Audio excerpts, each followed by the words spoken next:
Maaltaati? Maal gochuu dhufte? Kessiin nufi? Eenyuun kasasta? God, please, no! Dastaan saramoo?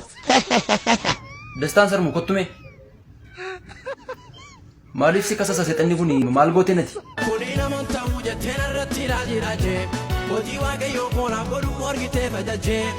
Dhuguma moo seexana? AJ, yeroo darbees akkasuma nu rukaabii. Nu loliinii jennaan nu ishee. Yoo si nagaatee itti himaa. Dastaa darabee kee. Maaliif garuu kan isin isa jibbitanii? Waaqayyoo mana manachuu isaa ijaan arguun barbaanna.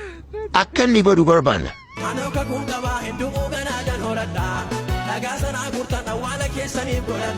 Dasta callisi maal taate? Ati nama tokko isaan baay'eedha argaa jirtu? Isinoo maal jettu? Run. Why are you running? Sodaattuu kun. Eessatti immoo namni?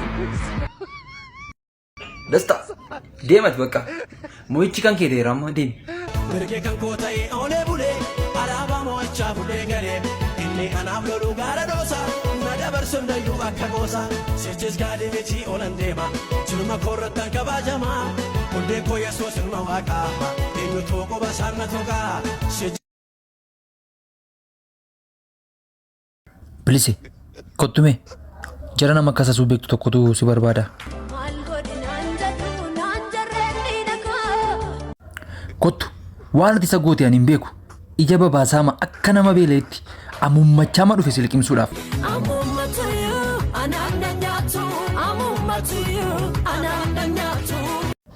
Toles ammoo mee maal si gootee jennaan dhufteeti?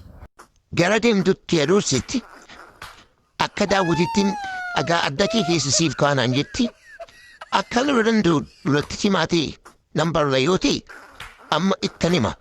Tan agarsiisa amma.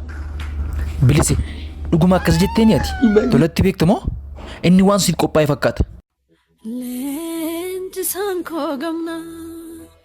Leenjisaan koo gamnaa dursee na barsiisee michitiin jefannoo kaleessa duubatti. Loluudhaaf humna qabda ka. Yesuus humna kooti.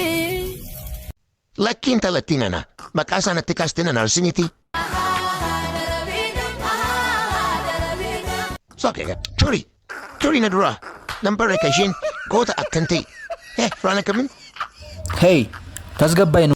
Ammaaf ammatti dafiti fuula kuduraa ta'een.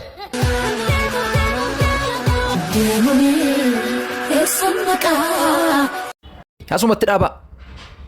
Ati deemi lafa kanaati. Daaraa baattoroo taata jedheen siif sodaadhe deemi dafiitii. Eenyuutu? Hin agarra ka. Hin deemanis inni ilaalla kaabbaadhimu.